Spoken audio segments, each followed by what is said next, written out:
for speech. Now it's your turn. Scott, your disappointment. There was a proposal to phase out the Idaho Department of Parks and Recreation and move some employees to the Department of Lands. Could you explain some of the rationale behind that proposal? Well, we haven't completed all the due diligence on that yet, Don. It's not a proposal to do away with the Department of Parks.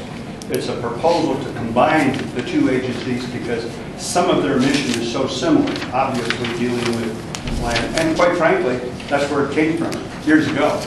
I don't expect you to remember back that far, but and I don't remember back that far.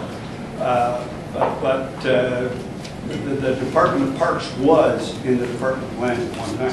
What we're looking for is the efficiencies in accounting, as we combine those together. And I'm telling you, all the due diligence isn't done on it yet. We also have to make sure that all the operations in land are separate financially from anything we do in parks, so that we're not spending school kids' money that should be going to the endowment fund on parks. You're going, or at least considering more of a user fee situation then? Well, yeah. One of the things that I've asked the new Parks Director Nancy Merrill to do, and the Parks Board, is to move us toward a total self-sufficiency and out of the general fund.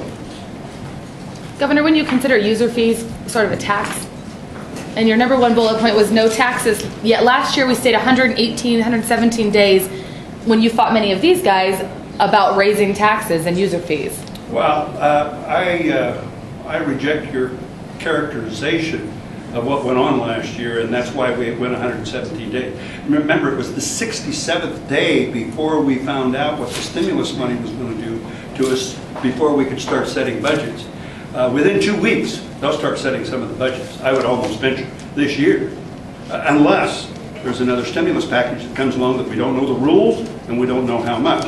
Now, to answer the rest of your question, is that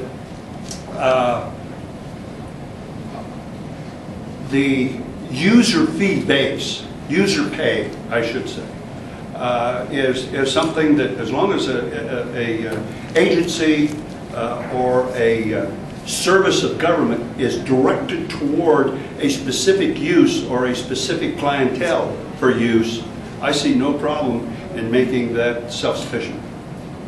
Governor, you said words to the effect that if everybody plays nice, you know, congenial atmosphere, this could be the shortest session. Yes. You really believe that? Yes. Just get in and get it done? I didn't believe it, I wouldn't have said it. Well, no, you want to ask me about anything else I said that I don't believe? Let me rephrase the question, sir. Okay. You are optimistic that this can be accomplished? Well, let's kind of look at it. You know, I think there's pretty uniform agreement as far as any new taxes, general fund taxes. Whether or not the House Revenue Committee wants to go look through the exemptions, there, I've heard some talk about that. You know, and I can't deal with it. You'll have to ask them right now. But if there is no general fund tax increases, we've only got a certain amount of money to deal with, and we're still guesstimating and trying to guesstimate as close as we possibly can to that. And that should be about $2 billion, between 25 and 50 million. So all we have to decide is where it goes, what the priorities are.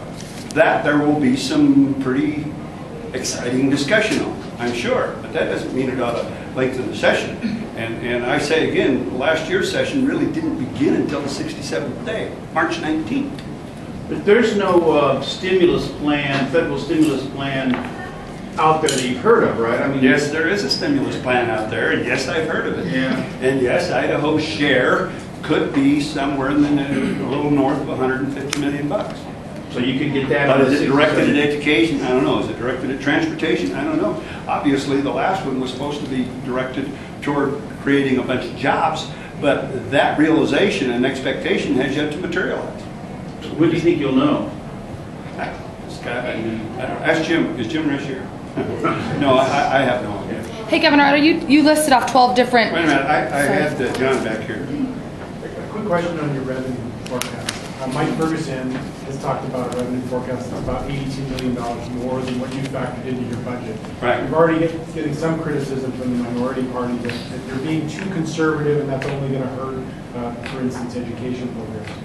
Can you talk a little bit about why you arrived at the figure that you did? Well, I have a great deal of respect for Mike Ferguson and all of the input and all of the people who have input into Mike's numbers. But let's take a look in 3 years. I've used that as my sole directive. Mike, once again, I want to say, does the best job with all the information and everything that he's got. I just think that we've overguessed the last few years, and I would rather be able to go back and do a supplemental for some agency when the legislature comes back to town than go through these uncertain holdbacks again. So, I hope he's right. I hope he's right, but I think the legislature and I have to have a real point of beginning, and right now that real point of beginning is less than what Mike is suggesting. If perhaps I could direct a follow-up to legislative leaders, do you think that figure minus the $82 million is closer to what the forecasting committee is going to come up with maybe next Monday? Please step up to the microphone, fellas. Why don't you come on in? In my opinion, it's probably a little closer than, we have the unscrubbed December numbers, and again, they're not above Mike's projections. And so there's just a real broad stripe of cautiousness, I think, that goes through the Economic Outlook Committee as well as most folks in the House. And the governor brings up a great point. It's easier to backfill than to cut. And we'll have a few more months' numbers. We'll have all of December's and January's before we do those budgets, and that'll give us a better idea of which ways things are going. So you may see us stop and start again when we get the December or the January numbers. I mean, we'll be in the middle of budget setting, and if those are not positive, then you may see a midstream correction at that point from our perspective. Why don't you add anything?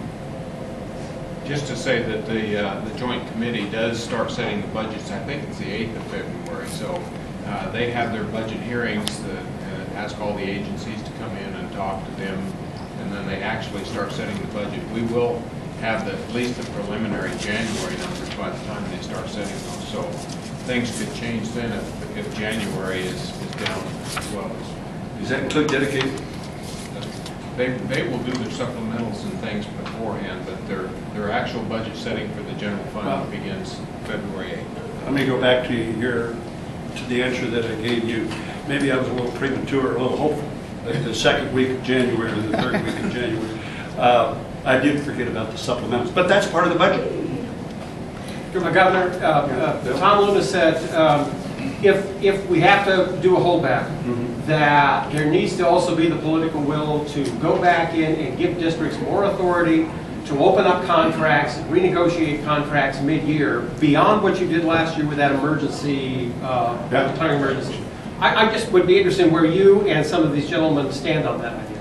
Well, one of the conditions under my first state of the state in dropping the hurdle to 60% was 2 voting days. I think we're now at 4. I think we're now at 4, so they're halfway there on the voting days. I think that's something that Tom and I really haven't talked about, Bill, and we need to.